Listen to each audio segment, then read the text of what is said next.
to thank all of you for spending your lunchtime with us. Hopefully you've all enjoyed some of the programming we've done for Black History Month. This year we came with the Black History Facts, and I hope you've enjoyed those throughout the month. We have the interviews with the executives. Wanted to thank the executive team for helping us with those and being really candid with their responses. Certainly want to thank the members of the collective for doing the interviews. Hope you all had a good time doing that. And this is our final programming. The one thing about Black History Month is that we don't want it to be limited just to 28 days, that there's never a point in the year where it should be fine to go out there and learn something about Black history as just a member of our society. So with that, we have a panel today. Thank you for those who submitted questions in advance. They were extremely thoughtful, and we look forward to having some pretty lively conversations. My name is Tim Wortham. I am one of the members of the Human Resources Department, and I've been with Webcor for 5 years. We're going to do a quick intro of our panel so you get to know everyone here. I'll start with you, Danielle. Hi, I'm Danielle Berry. I work in the IT department. I've been with Webcor over 10 years now. Thank you. Amari.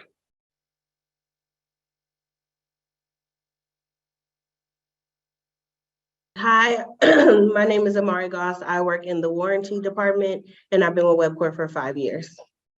Thank you. Dante. Hi, I'm Dante Robinson, HR coordinator. I'm in the HR department, been with Webcor for 2 years now. Excellent. Mel. Hi, I'm Melanie Walker. I'm a senior project engineer for Webcor Carpentry, and I've been with Webcor for 4 years now. Thank you. Adam. Hey, I'm Adam Bird. I'm a project director with Webcor, been here for 15 years now. Thank you. Charla. Hi, I'm Charla Sullivan, and I'm the Outreach and Partnerships Coordinator for Webcor, and I work in project controls, and I've been with Webcor for 8 months now.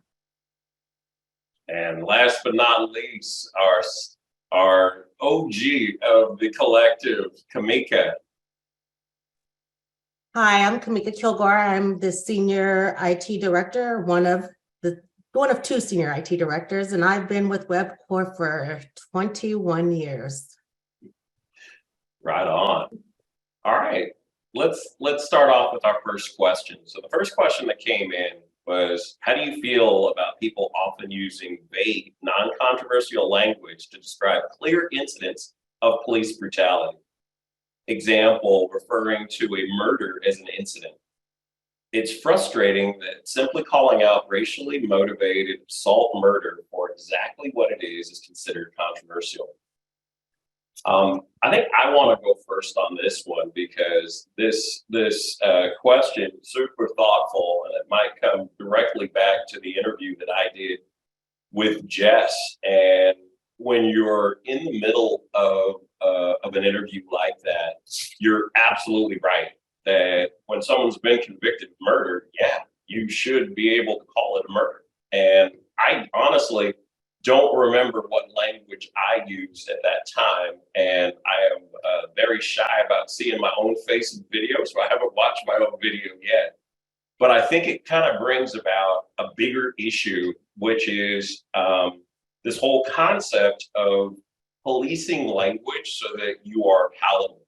And as a Black man that's been working in industry since the 90s, there's an aspect of that where you do kind of change your language a little bit. There's an expression of code switching where you have a language or a dialect that you speak to your friends with, and you change that up a little bit to when you're in corporate America to become more palatable. I would love it for it to be a point where everyone felt more comfortable being absolutely authentic as themselves. But I will tell you that there are moments, certainly in my career, where I haven't really felt that that's a safe space to do that. And that's one of the missions of the collective, is to try to get everyone here to feel a little bit more comfortable about being able to sort of speak out and be their authentic selves. Charlotte, what do you think about this one? I agree with you, Tim, on mostly on the fact about being authentic and being able to talk about something that is really controversial and being able to call it what it is and not skirt around the subject is really important. And I think that if there was any other incident, I think as a politically correct body of people, we're always trying to say the right thing in the right audience at the right time. And oftentimes that can mean that we gloss over things or sugarcoat things that are it shouldn't be sugarcoated.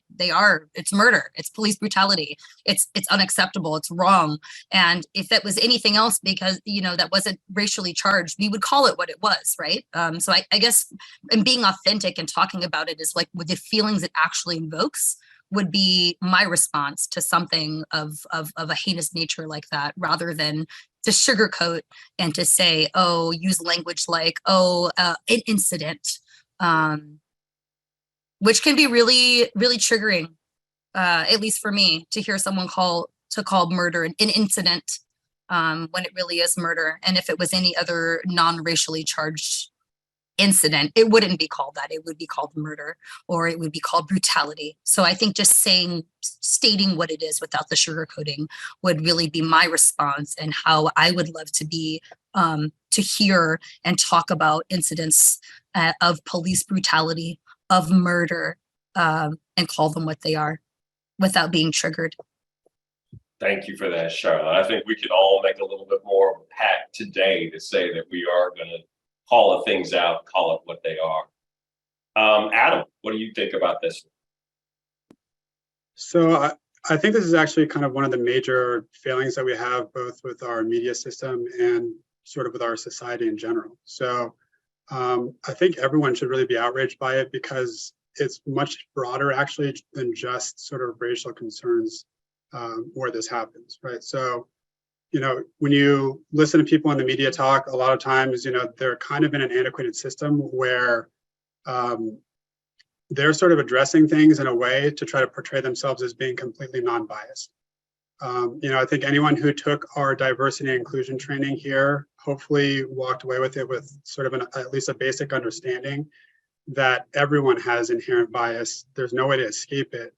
And, if you are sitting here trying to sort of gloss over it or not really address it, all you're really doing is perpetuating the bias and kind of creating a lot of confusion, right? So I think in some cases there are people who do that intentionally because they're actually trying to create the confusion, which is what we would refer to as dog whistling.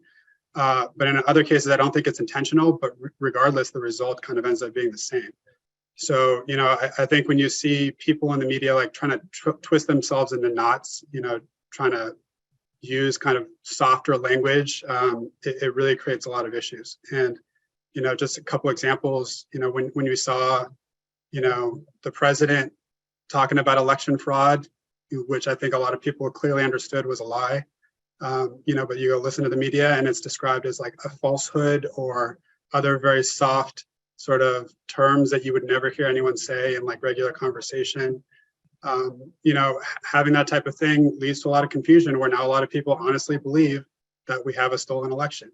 Then you have other situations where, we go to war and they've put a ban basically in the media on showing pictures of the violence that's inherent in war, the caskets coming home. And all of a sudden you have a whole populace here in the United States who really just doesn't understand the true costs of war. And it leads to us engaging in a lot more war than I think we would if people really recognized what was going on. And in the case for the topic today, you have situations where you have people in positions of power and they're abusing their power, they're murdering people, they're abusing people, and we're just describing it in very soft language that really doesn't convey the true impact of what's happening.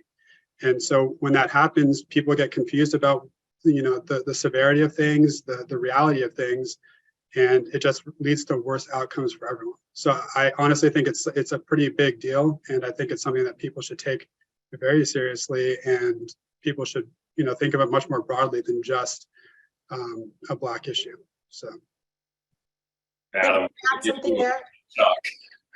at some point, that was fantastic. Kamika, I'm sorry, what were you gonna say? I just wanted to piggyback on something that Adam said.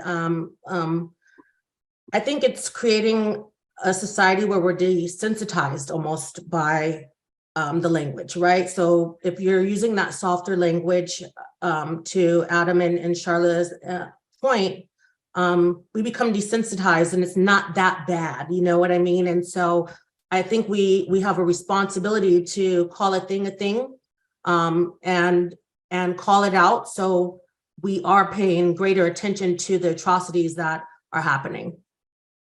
Thank you. No, great points, everyone. Let's move on to our next question. So how would you describe a true Black ally who's making a difference versus someone who's performative? Let's go to Dante on this one.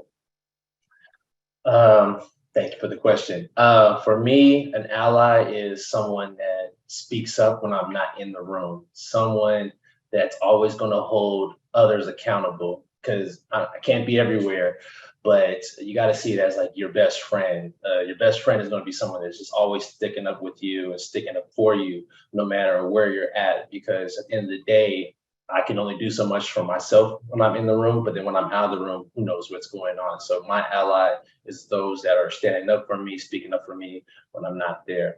And then for me, when it comes to the performative, it's more so the, how I would express it is the Black square on Instagram. Those that post the Black square on Instagram, but then they're not out with me walking down, on doing rallies supporting Black Lives Matter. Those that wear, might have the same hairstyle as our Black women, but then not joining in on the fight, listening to our music, all that stuff. And then you're kind of just shying away when the opportunity comes about to stand up, speak up. And also when I'm not in the room, say anything about it because you're worried about how people might perceive you. So for me, that the difference between the ally and a performative is who's going to stick up, who's going to fight with me when I'm not there and when I'm there, instead of just coming on when the cameras are on and lights are on. My man, thank you very much, Dante. Amari, what do you think about this one? Excuse me. So to me, real allyship requires you to understand how to support a marginalized community and to actually do something. So of course, this can result in different levels of action. Not everyone has to protest, but even less noticeable actions require you to do something because at its core, allyship demands you to challenge yourself, to get uncomfortable, and it requires follow through.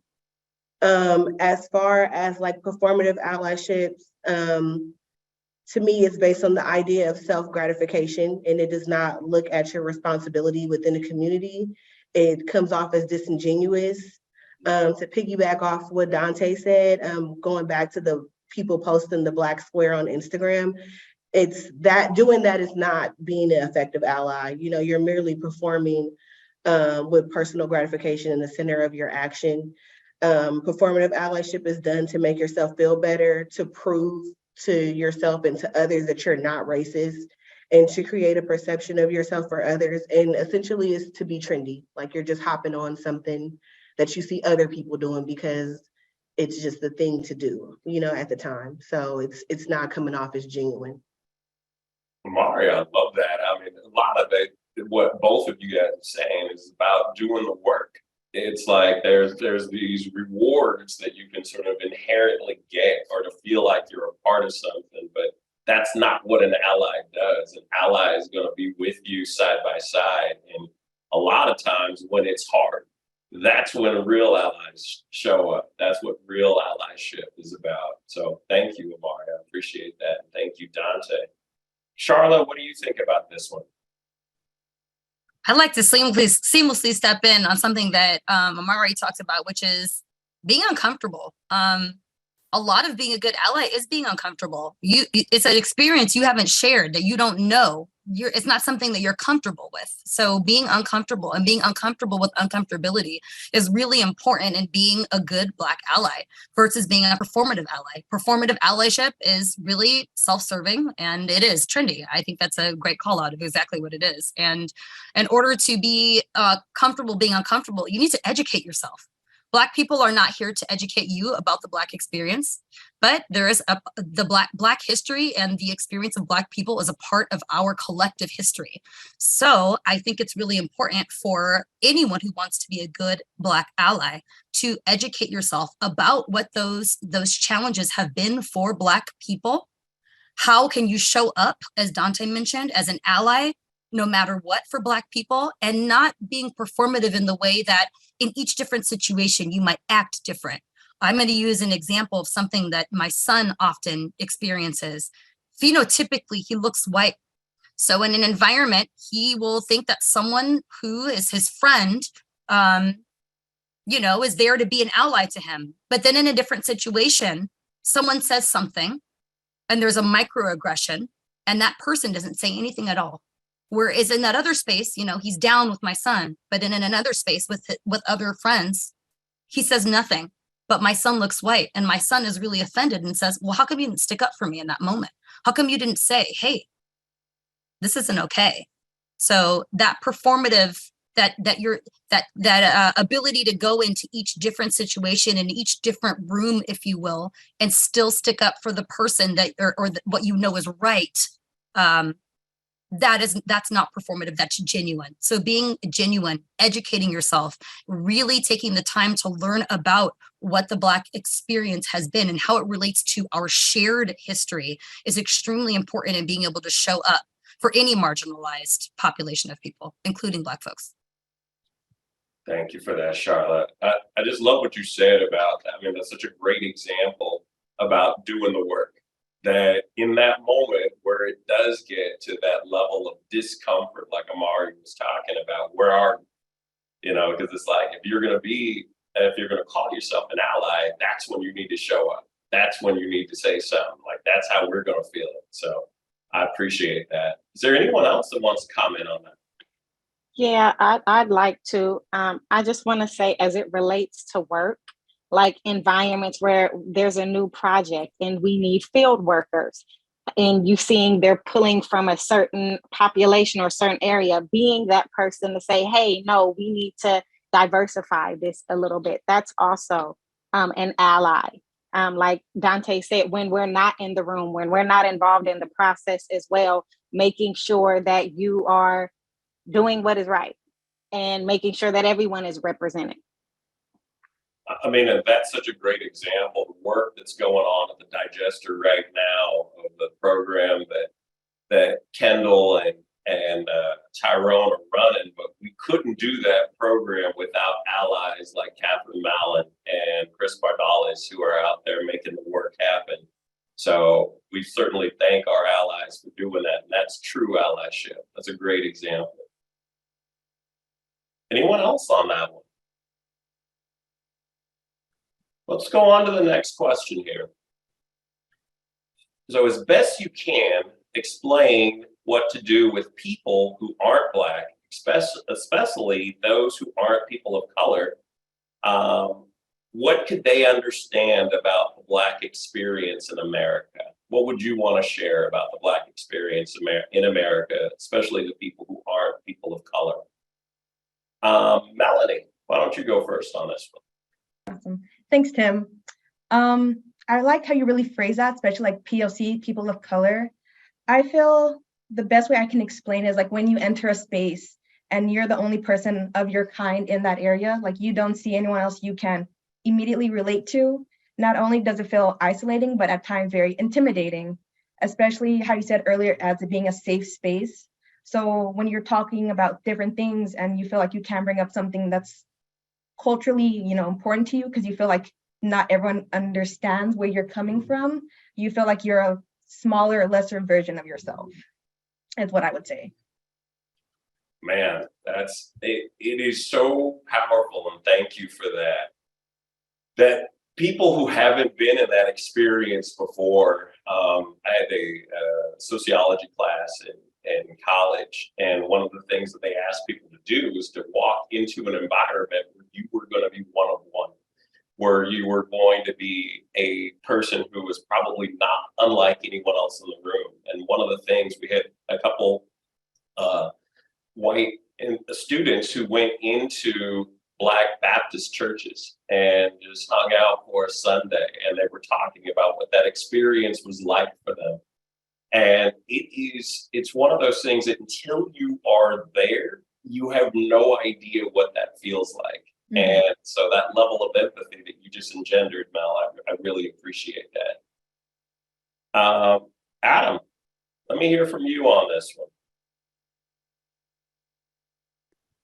Yeah, so I'm going to have a little bit of trouble keeping this one as succinct, I think. So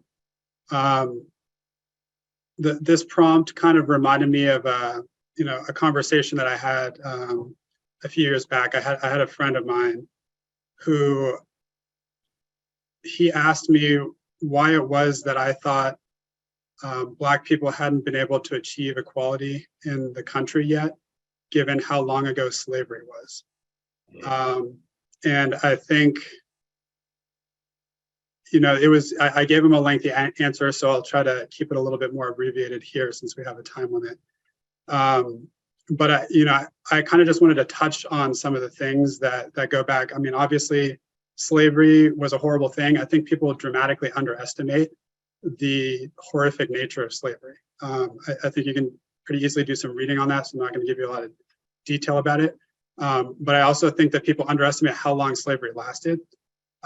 Slavery as a system was in place for 250 years, which, if you consider things generationally, that's about 8 or 9 generations of people. So you're talking a lot of greats going back.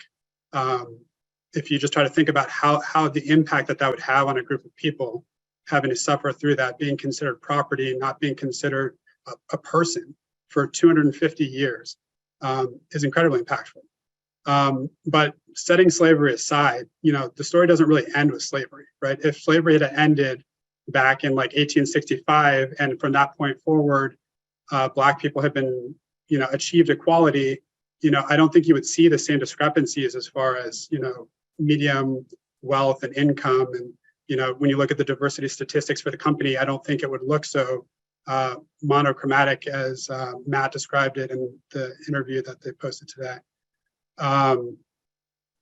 So just to kind of touch on a few of the other things that have happened post-slavery, slavery ended and was replaced by a sharecropping system that was not really dramatically better than slavery. People essentially, their lives didn't change a whole lot when slavery ended for a lot of people. Beyond that, they created a bunch of Jim Crow laws that basically made it illegal to be Black in the post-slavery period of the United States. And that lasted basically until the 1960s, which was not actually that long ago, right? My dad was marching in the 1960s. It wasn't like generations in the past were experiencing this type of discrimination, right? So, you could put people in prison at the time, and it was still legal to force people to work when they're in prison. So you essentially have a slave system where all you have to do is come up with an excuse to put people in prison, and then you can essentially treat them like slaves anyway. So that system lasted until the 1960s, like I said. There's still a lot of impacts of that today. Right? When you look at the modern system that we have around drugs, right? Our history around drugs was like incredibly racialized.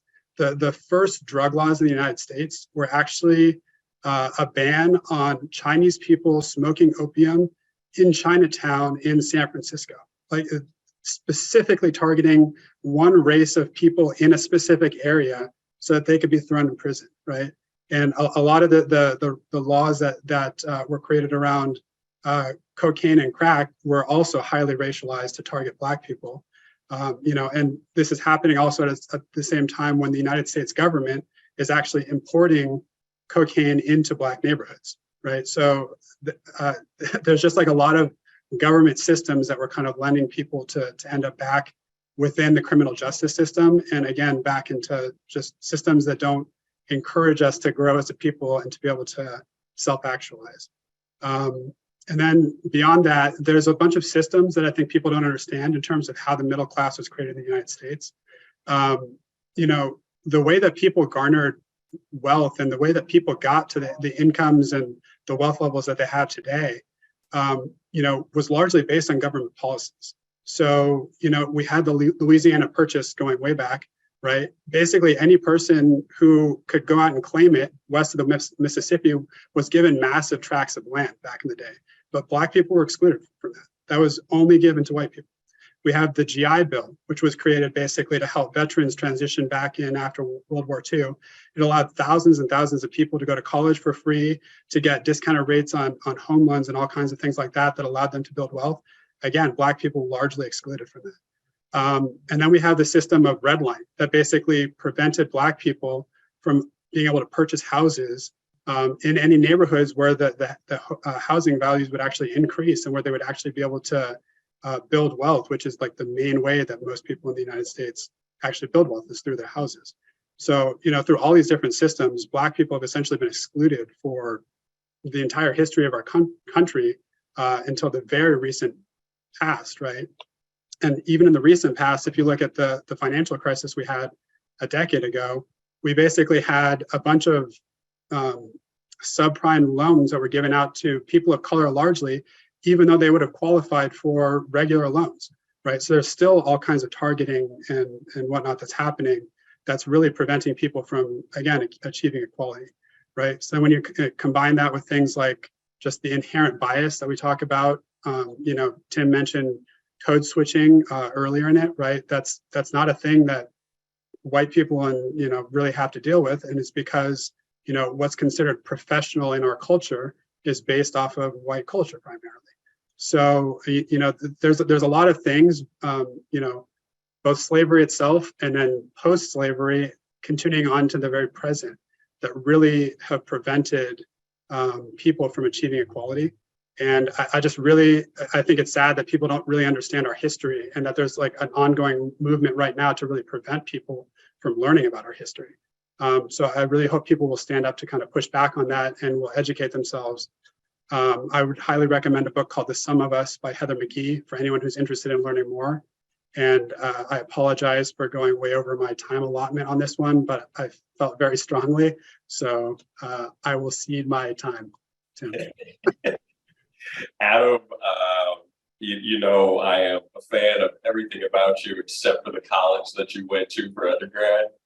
And All right, don't be jealous, Tim. You make so many amazing points with that this is a legacy that goes on with policies to our time. And one thing about that is that you look at the policy of Reconstruction that happened right after slavery. And when we had federal troops that were basically protecting the Black interests, what happened? We saw representation in Congress, we saw ownership, we saw property ownership, we saw all of these things. And this system was dismantled basically to protect a white majority or white supremacy in the country. If Reconstruction goes through current, I think we have a completely different study about what's going on. But when you see that that level of access created all that equality, and when that was dismantled, yeah, this is the result that you're going to get, is everything that the person that you were talking to brought up. So thank you for all of that. Let's go with Dante on this one. Wow, I had to follow that. No, that was amazing. Dante, you have 30 seconds, go. No, that was truly amazing. Yeah, it's funny, like that history lesson basically that Adam just gave us was not taught to us in school. So the fact that we have to find out through other sources, parents, grandparents, all that, because the school systems are scared to show the nasty history, is wild. So definitely appreciate that, Adam. But the Black experience, it's like Adam said, kind of there's a race and we're 250 years behind. sit behind the race, and then now we're just being told to go. So everything we're doing is just basically catch up. And for that, we have to work 2 times harder. And that's with everything we do. Coming to work, having to dress the part, having to do way more than what our expected peers who are different, who are not people of color. It's what we kind of had to do in order to catch up, in order to be in that middle class. And it's like Adam said, is the middle class is kind of just disappearing because the systems that are still in place today. So for me, it's the Black experience it's a tough one. It's also about being vulnerable, having to come on here and talk about our history, talk about ourselves in corporate America. It's tough. But every day we wake up, have to do the same thing over and over and trying to make that name for ourselves. I wouldn't change it, change who I am, would change the history. But for me, it's just like, it's the person who I have become. And with that, it's built this nice, thicker skin going on in the world. But there's still days and times where you come home drained, not because of work or not because of you working out or whatever. It's because sometimes you have to hold back yourself from experiences that you have to face, especially being a Black man in America. Like, there was times where something simple as me walking to my car and someone fearing that I'm walking to jack their car, because that's what's been going on in kind of the Bay Area. But fearing that, and me just walking to my car and then kind of just avoiding or watching me behind the bushes. It's all of that. And it's just like, when you see it, it's like, wow, they still see me just for, they're trying to generalize me and see me as a dangerous Black man when all I'm doing is walking to my car. So that's mentally, it's kind of draining. And so that's what the Black experience has been. And it's a tough one, but this is where we're at, and hopefully we can grow from that and be better later down the road. Oh man, there's so much in there. First of all, I just want to thank you. You are one of the people. You were on panel last year for Black History Month, so you are a 2-time panelist. So we thank you for being twice as vulnerable, and appreciate all of that. The tax, as we've kind of come to know it as the Black tax, that there is that piece where that bias that we talked about earlier, that when you're out there and people believe that things are going to be equal, or there is going to be equality in all things, but that equality is going to be judged by someone who might have that unconscious bias against you. So therefore, if I'm looking at the performance of 2 people, that I might perceive that one person is doing better, even though their performance might empirically be the same. And that's where it is that point where you feel like, okay, in order to stand out, I got to be better and faster and stronger. And I think that that's a real common theme that happens. Danielle, what do you think about this one? I'll say that, to piggyback off of Dante, that at times it can be hard being a Black person. But if no one takes anything else away from this, I want people to know that we are a strong people, a resilient people, a tenacious people. With everything thrown at us, we still manage to come to work and smile. We still manage to show up. With everything that is thrown at us, we're still here, and we're performing, and we're making a difference, and we're making an impact. And so I think that if you take nothing else away, and if you know nothing else about us, please know that we are a very strong people, and that we continue to push forward no matter the adversity that is put in front of us and thrown at us. And it is a lot. And as Adam said, he gave you a small snippet of what he probably could have spent a year nonstop talking about, the injustices and the ways in which we've been marginalized, never good enough. It's it is exhausting to say the least. But as Dante said, I would not change it for the world at all. I love who I am. I love my people. I know that there's a lot of work that we still have to do, but it's just given everything that's been thrown at us, it is amazing to me that we even are where we are today. So I think that's what I wanted to say. I had something initially else that I wanted to say, but I just wanted to make sure that it's clear that don't feel bad for us. Just if you have the opportunity, show up for us. We're not asking for a handout. We're asking for a handout. Yeah, thank you very much. Man, it was like for a moment, I just want to sit back and just let all of that just sort of waft out on you. I hope you all heard every bit of that. And Danielle, thank you for bringing your voice to this. We really appreciate you.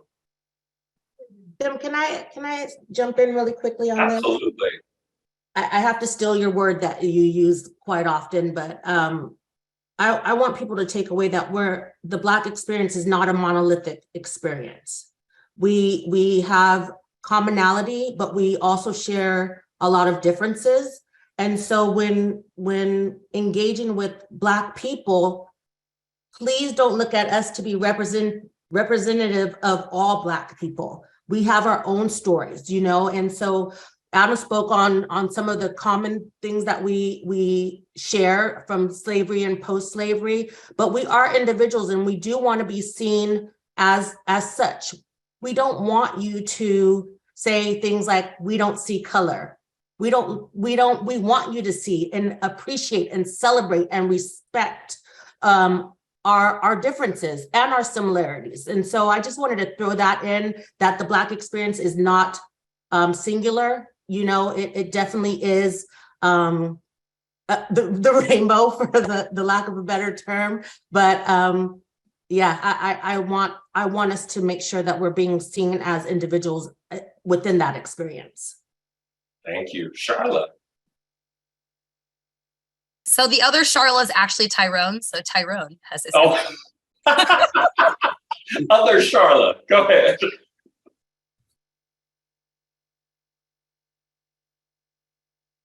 You're on mute, Tyrone.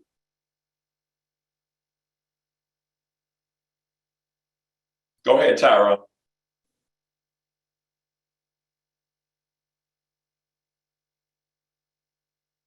And he's gone. Okay. We will have other Charlotte, I'm sure, come back and join us in a little bit. And anything that man is construction royalty, so we will let him come in and say something anytime he's ready. 46 years in the industry, he's earned it. So, but in the meantime, let's go on to our next question before we get other Charlotte back. So, what are the barriers to creating a fully inclusive workforce? Are the challenges different with that of the craft labor workforce versus the salaried workforce? And is it more challenging to Black women to feel included? So there's a lot there, a lot to chew on. Kamika, I'm going to start with you on this. I think one of the biggest barriers to in creating a fully inclusive workforce is the misconception, I would say, that by giving something to someone else, you lose something for yourself. And so I'll take affirmative action. You know, when presenting or providing opportunities for people of color or underprivileged groups, marginalized groups, people feel that by giving something, they would be losing something. So there's a hesitation or resistance in doing so. And I like what Danielle said, that we're not looking for that handout. We're looking for that hand up. We just want an opportunity to show, improve, you know, our skills and what we can do.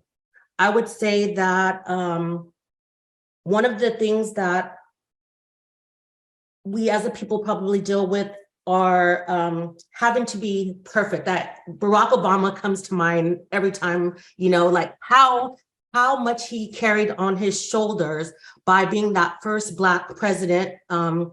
He could not afford to make a misstep, right? He had to be demonstrative of perfect qualities, good characteristics, behaviors to dispel those stereotypes and those unconscious bias that of, folks that may have when they see a Black person. So that's one of the things for me that are still are preventative and being included. It's the uncomfortability with something that's different, looks different, speaks different, hair is different, all of the differences that we bring to the table that just aren't common, and it's going to take those allies to look beyond the physical attributes or the connotations in how we speak, and really give us the opportunities to be a part of something great. We have a lot that we can bring to the table. Rossi spoke about the importance of diversity in the room, and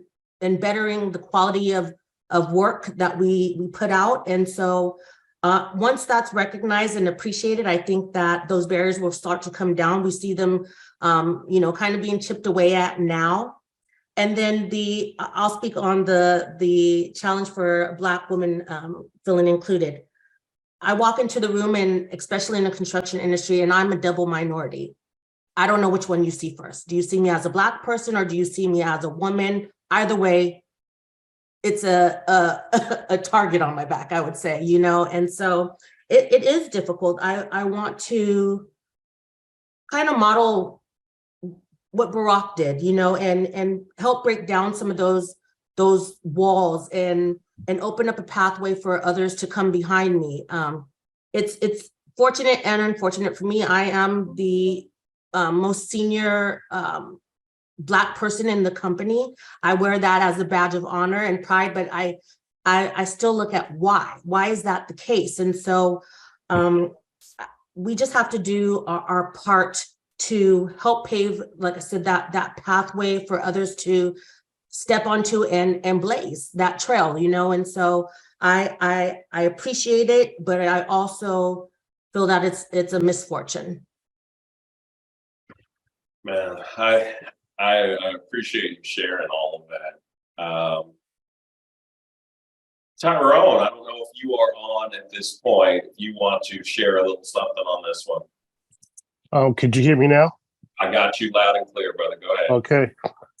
What I just want to say, Tim, I appreciate, because we have dealt for the last 3 weeks some very emotional, some very stressful things in the field level with race and trying to put everything together. It's been a pain on us. I just want to appreciate what we have been doing out there. We are making changes out there. A lot of people don't see it. They see it from the top end, but you come down to our level where me and Kendall, we are fighting like we, just don't know. But like I said, Kendall and Tim, I really appreciate what you guys are helping me with. My man, if you don't mind sharing a little bit about the program you got going on out there at the Digester, we'd love to hear it for those of you who don't know exactly what's happening out there. I know there's a whole group from the Digester. What's up, everyone that are out there listening? But Tyrone, why don't you go ahead and give us a little bit of that? Here on our project, we have called a neighborhood initiative program, which I'm kind of like a director over. And our initiative is trying to get, local hires, which are African Americans, out of the Bayview district area. We've been really fighting for all subcontractors on this project to put local hire African Americans on this project. We do a lot of interviews with African Americans that work for Webcor Concrete. And the first time probably in years that we have put on probably 15 African Americans that are working for Webcor Concrete. It was a battle, but we made it happen. And with the help of Kendall and Tim, we was able to make that possible. Also, to the mechanical subs, which don't have a lot of African Americans, plumbers, electricians, and sheet metal and pipe fitters. They do not have a lot of African Americans. I got a lot of apprentices, pre-apprentices, got them in the union and got them on the project. But see, it's still a lot of work, but we have more work to do. But that's what we've been doing out there on the project on the bio summits. Thank you, Tyrone. Appreciate you sharing that. Charlotte, what are your thoughts on this one? Other Charlotte here. I'm so glad that Tyrone could join this conversation today, and I know he's really busy with the local hire initiatives. So thank you, Tyrone. I would say that there's a lot of barriers to making an inclusive workforce, especially for Black people. Representation does matter, and the Black workforce at Webcor and across the industry is very low. We're less than 5% of the population of Webcor. And when I see another person of color, especially a Black person in a room, it is an immediate like, oh, it's so nice to see you here in this space. So representation does matter. In order for the company to attract more people of color in general, and especially Black people need to be in the spaces of hiring. So that means from a recruiting standpoint, that means who we send out to talk to others about the company experience. DE&I, diversity, equity, and inclusion. I would say the most important word in that, in those 3 words, is inclusion, because there's the industry is very exclusive. For years it has been, and that's because of all the different things, all the different questions that have led up to this question. That's the world we live in. Black people have to work twice as hard to be taken as seriously as somebody else. I don't know. I'll give this example from a workforce perspective. One thing that in my household was always taught to me as a young person was, as a Black woman, you will have to work twice as hard. So you need to make sure that you are ready, that you know people, that you are connected, but you have something in your mind to share with others. You need to work twice as hard. Always. That was always what was told to me. I worked very hard to get good grades, to make sure that I was on par with my competition, and made sure that whatever they were doing, I had something to offer in that space. I don't know how many other folks are told that same narrative at home. You need to work twice as hard as somebody else. I think that's a narrative for women in general. For Black women, that's just something that's ingrained in us at a very young age to achieve anything in this society. And I'm sure that's true for Black men too, but especially for Black women. We're really not expected to amount to much other than to stay home and have babies. And I think that's just our societal thing from a patriarchal standpoint. So I want to speak to that Black woman's representation in the workforce. It really matters to be a mentor. It really matters to represent. It really matters how we show up to change the workforce dynamic and to have more people of color in our workforce by being a champion, by being authentic, by sending the right people at the right times to recruit the right folks, and then having a network to support them. To Tyrone's point, we can bring people to the project. We can have a neighborhood hiring initiative. We can bring people to be included, but inclusivity doesn't stop with, we brought them to the project. Who's the champion? Who's the mentor? Who's making sure that they succeed? Who's making sure that they have an inclusive experience? How is it equitable? So diversity means nothing and equity means nothing if we're not having an inclusive workforce. So I think that's the key here. Who is the champion? How are we talking about it? How are we championing the people who are coming in, our diverse recruits? How are we changing the dynamics, and how are we supporting people so that we have a diverse area of thought? I mean, diversity leads to diversity of thought. So this is extremely important for our industry to be more inclusive. Charlotte, that's so huge, because you're right. You won't have diversity of thought if you don't have inclusion. You can have faces that are out there that may look different, but if you're training and coaching everyone to think exactly the same, then you've lost all of that diversity of thought that you could have had. So you do need to see things differently, and the environment needs to be comfortable, or else people are just going to leave. You'll end up creating a revolving door of people who are coming in and then saying, hey, I got to get out of here because this environment isn't conducive for me, that no one sees me, or I don't feel welcome. So that inclusion piece is absolutely huge. Anyone else have anything that you want to add on the inclusive workforce question? So we may only have time for one more question here. We had a question that came in about how do you deal with microaggressions in the office when coworkers may not know that they are offending? I think I want to go first on this one. We do a portion in the Management Essentials class on microaggressions, and this is something that we when we did the first DEI training, we didn't really hit on this topic at all. And a lot of it is what people think about as intentionality. And what we talk about is the difference between intent versus impact. That your intentions may be completely pure, and a lot of times that we would think that sometimes something could be a veiled or compliment. But that impact can have a huge hit on the people. And as a microaggressions, why it's thought about it is that it is the sum of a series of paper cuts that all of a sudden is death by 1,000 cuts. And you do feel like you are belittled or that you're less than. And I'll give you a quick example of that. Many times people have given me the compliment of well-spoken. And it is one of those things that I'm sure is meant as a compliment. But the question I ask frequently is, what voice did you expect to come out of my mouth? What did you expect to hear when I started speaking?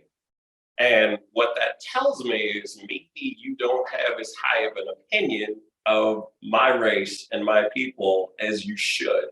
So as a part of a collective, I'm actually insulted by that comment, even though you might have meant that, hey, you presented well or you covered good subject matter.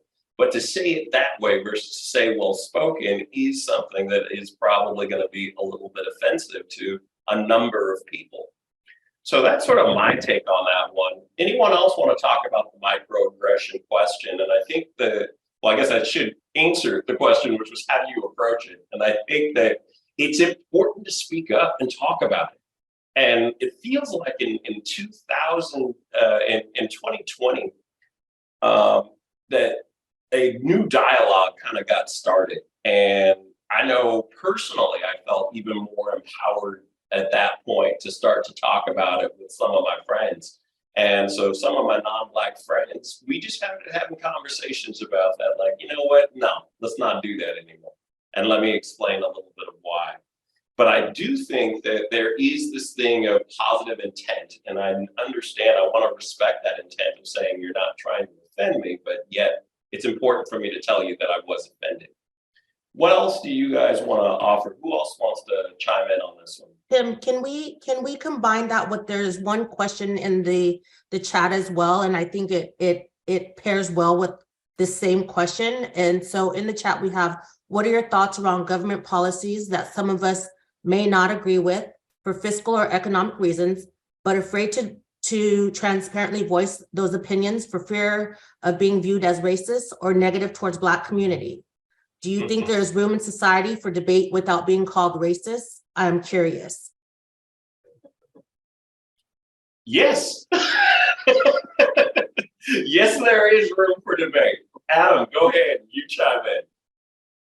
So I think what I would say about this is, if you have views about certain government policies that are based on economic or whatever reasons they are, feel free to make those views or make the case or explain that or voice that, right?